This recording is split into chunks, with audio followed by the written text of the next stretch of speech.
நம்ம கடையில வாங்கக்கூடிய உப்புல அயோடைஸ்டு சால்ட்னு போட்டிருப்பாங்க. அப்படின்னா என்ன, அந்த அயோடின் எதற்காக உப்புல ஆட் பண்றாங்க, அதை பத்தி நம்ம இந்த வீடியோல தெரிஞ்சுக்கலாம். இயற்கையாக கடல்ல இருந்து பிரிச்செடுக்கக்கூடிய உப்புல அயோடின் கண்டென்ட் வந்து சுத்தமாவே இருக்காது.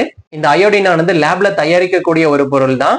1985 காலகட்டத்தில் பிறந்த ஒரு சில குழந்தைகளுக்கு மன வளர்ச்சி குன்றியும் மற்றும் இந்த தைராய்டு சுரப்பி சரிவர இயங்காததுனால இந்த கழுத்து பகுதி வந்து ரொம்ப வீங்கியும் கிடந்தது. அதற்கு காரணம் வந்து இந்த அயோடின் பற்றாக்குறை தான். சிறு குழந்தைகளுக்கு 130 மைக்ரோகிராம் லெவல் அயோடினும், இளம் வயதினருக்கு 150 மைக்ரோகிராம் அளவு அயோடின் வந்து தினசரி வந்து தேவைப்படுது. இந்த அயோடின் சேர்க்கப்பட்ட உப்பை நம்ம குழந்தைகளுக்கு நம்ம தினந்தோறும் கொடுக்கக்கூடிய உணவுல சேர்த்து வரும் பொழுது மூளை வளர்ச்சி மற்றும் தைராய்டு சுரப்பி வந்து சரிவர இயங்கும். ஒருவேளை உங்க குழந்தைகளுக்கும் உங்களுக்கும் ரத்த அழுத்தம் மற்றும் சர்க்கரை போன்ற ஏதாவது உடல்நல குறைபாடு இருந்ததுன்னா நீங்க மருத்துவ ஆலோசனை பிரகாரமே நீங்க இந்த அயோடைஸ்டு சால்ட், அதாவது அயோடின் சேர்க்கப்பட்ட இந்த உப்பை வந்து நீங்க எடுக்கணும். வீடியோ பிடிச்சிருந்தா கலெக்டிவ் இன்டெலிஜென்ஸ் இன் தமிழ் சேனலை லைக் பண்ணி சப்ஸ்கிரைப் பண்ணிக்கங்க. தேங்க்ஸ் ஃபார் வாட்சிங்.